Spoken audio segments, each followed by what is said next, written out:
This is Jamie Drummond for Good Food Revolution. I'm very honoured today to be in the company of Ducio Corsini, who is joining me down at the Wine Academy in Toronto. How are you today, sir? Very well, thank you. Nice and fresh here. Nice and fresh and chilly in the the Wine Academy.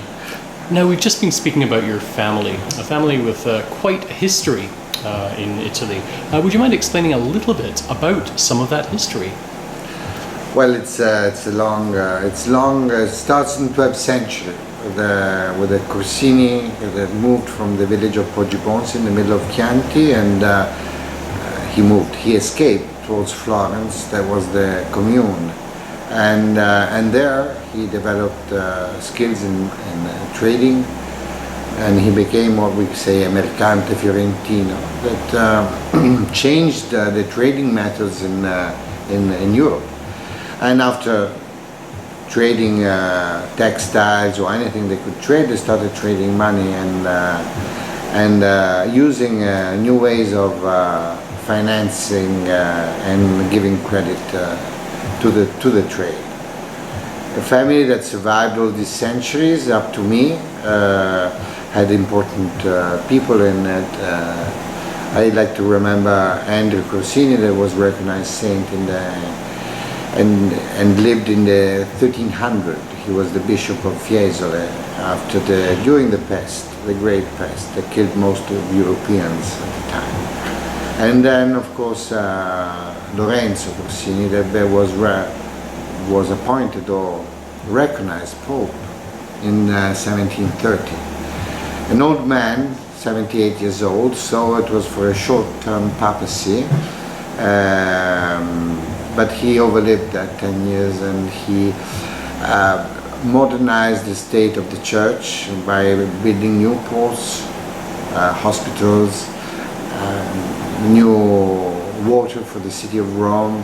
One of the most famous, most photographed monuments in Rome is the Trevi Fountain, that has a big family crest on top of it. So it was a part of a very big infrastructure that brought water to Rome.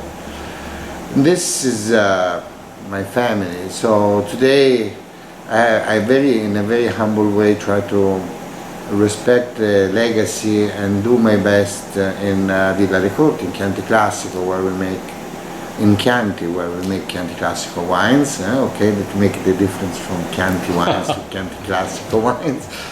And in the south of Tuscany, on the coast, Marsigliana, where I started, actually I planted for the first time vineyards in 1996, and I tried to show our terroir, or genius loci, as I like to say today, with Cabernet Sauvignon, Merlot, and Petit Verdot. So, two estates that boutique estates. We don't produce a lot of wine. We like to produce wine with our grapes. So to start with, I am a farmer. I'm a well-educated farmer. I speak English and a bit of French, of course, and Spanish. It's very important. But still, I manage land.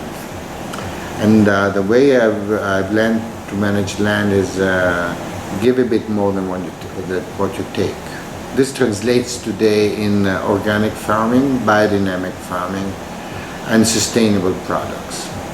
And what is the size of your production annually, on average? We sell around 200,000 bottles today. We came out difficult production years like 2012, 2013. Because of the organic process and that switch the to adjusting, organic, yes. Yeah, the official switch, and that means you use your aspirin all the time. You have no option for antibiotics if things go bad, and this slows down the quantity of production. In terms of the quality is affected by this change. It's a big change. And then it's stabilized. Our stabilization is shown with 2015 vintage that we are tasting today with Le Corti, and 16. Then we had a a terrible summer, a 2017. terrible frost in spring, and a terrible summer last year in 17, where all of Europe lost more or less half of their production. Yes. In Chianti Classico, we lost 2/3 of our production. Goodness me. Because of the combination of frost and heat wave. In Maremma, in Marsigliana, we have a watering system there. We have the water. We are allowed to irrigate, and so the damage was limited to some 40% of loss. How much of your crop did you lose up in Chianti Classico?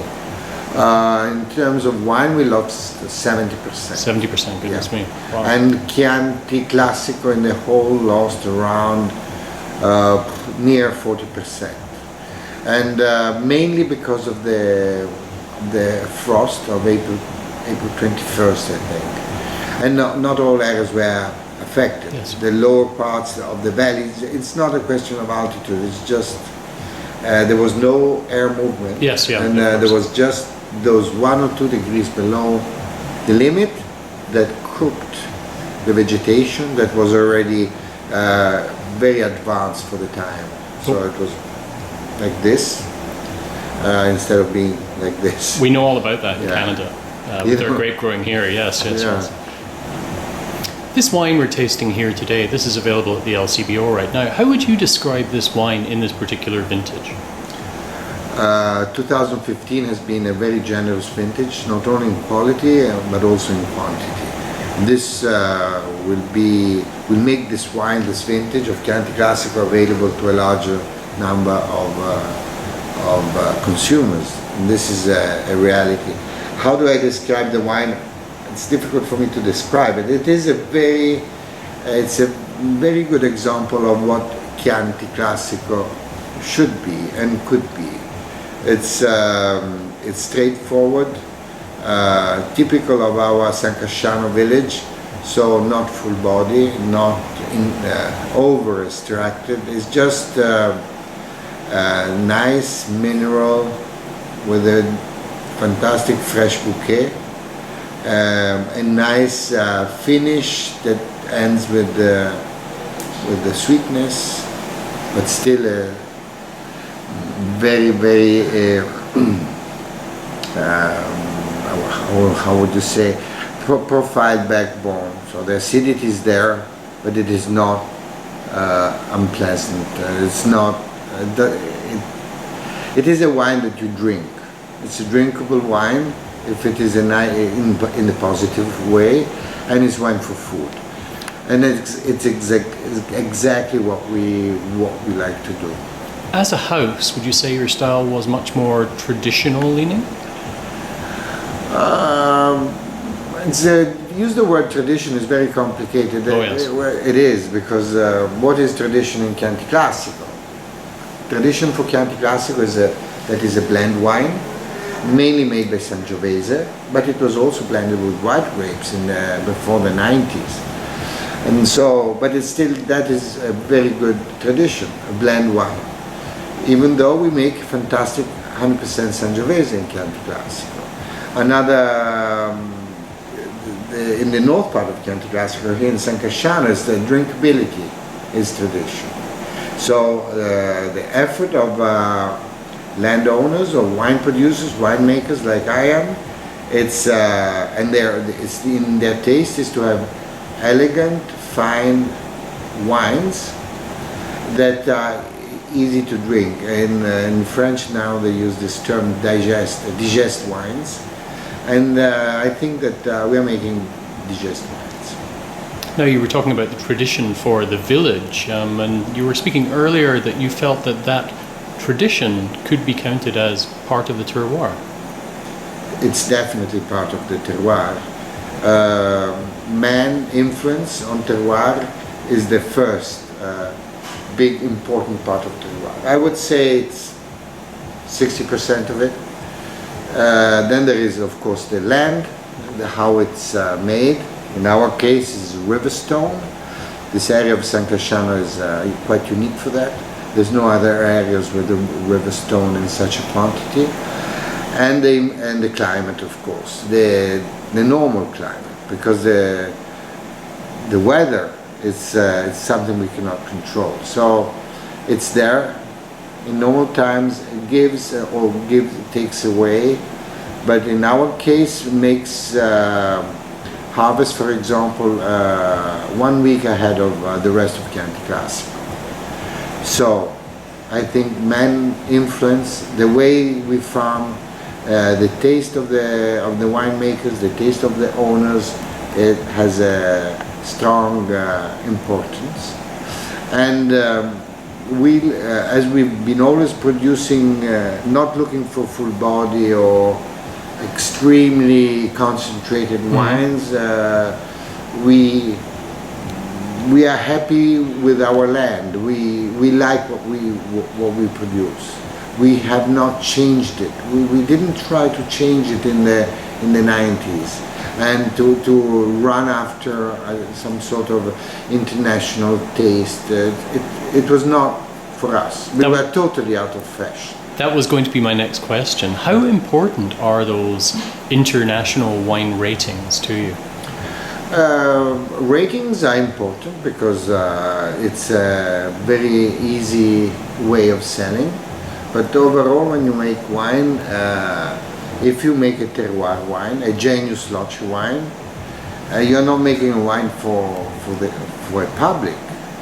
You have to go and find. You make a wine, and then you have to go and find your public. Yes, yep, I understand. This is it's very maybe it's simple, but if you sell Ferraris, you have to find the customers for the Ferrari. You will not change the Ferrari.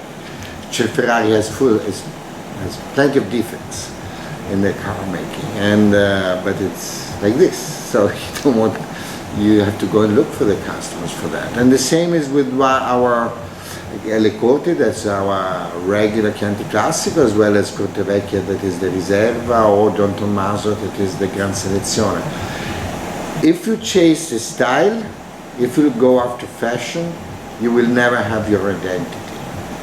So you renounce to identity. This is a possibility for negociants, for large companies that buy juice or buy grapes.